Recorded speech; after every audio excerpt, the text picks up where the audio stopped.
Justice for anti-apartheid activist Dr Hoosen Haffejee and his family as the Pietermaritzburg High Court overturned the Truth and Reconciliation Commission's inquest that concluded that his death was self-inflicted. The court ruled that Dr Haffejee was tortured to death when he was found hanging in his cell at Brighton Beach Police Station 46 years ago. Medical expert testified that the activist suffered a cardiac arrest from being strangled. We speak now to Dr Zaid Kimmie, who is the Executive Director of the Foundation for Human Rights. Thank you very much, Doc, for your time this afternoon. Perhaps let's start with the reflections on the judgment.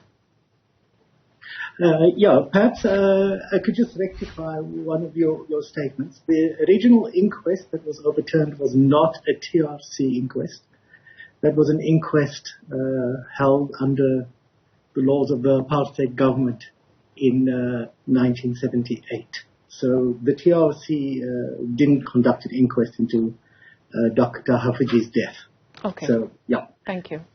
But, I think the family are very pleased with the outcome.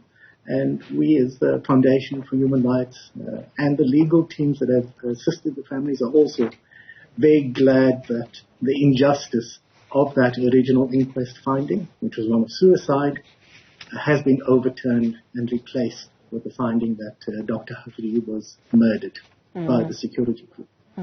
In reaching the decision, the judge noted that he considered the testimonies of other detainees who also endured interrogations by the South African Police Security Branch and an inspection of the crime scene where the crime scene was reenacted.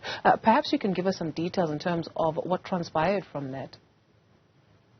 Yeah, so the judgment was based on quite a wide range of evidence. There was the testimony from one of the policemen who was involved in the torture, one of the surviving perpetrators, who confirmed that Dr Haffejee was subjected to torture for pretty much the entire day of his abduction.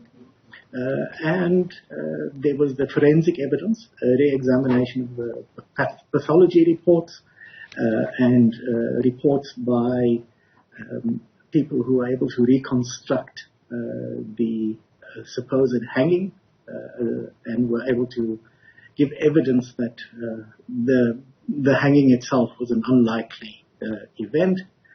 And then, as you pointed out, there was further evidence from other detainees who at or about the same time had undergone torture and interrogation from the security branch. So I think it was a fairly convincing set of arguments that were presented that the original finding that he had committed suicide was a complete fabrication. And in addition, that the police had been given instruction to lie about what happened in the first inquest. What do you say to many other families who are waiting for this day to finally get the truth? Well, this is one instance, and then of course it's extremely important for the family and for the cause of justice that the truth is established. But there are many other victims, comrades of Dr Haffejee and fellow activists who suffered similar fates, either in detention or as a result of assassination, and those cases have not yet been resolved. Even in this case, we have the original inquest verdict overturned, but the ball is now in the court of the NPA. Will they take the next step and attempt to prosecute some of the surviving perpetrators is the next question to be asked. And there are possibly hundreds of more cases of other incidents where the truth has never been fully established, and we will continue to seek justice in those cases. The tragedy, of course, is that because it's taken so long, so many of the perpetrators and the witnesses to these events have died, and it's becoming increasingly unlikely that we're going to be able to successfully prosecute anyone for their actions in these human rights violations. Introduce Dr Hoosen Haffejee to some of our viewers, please.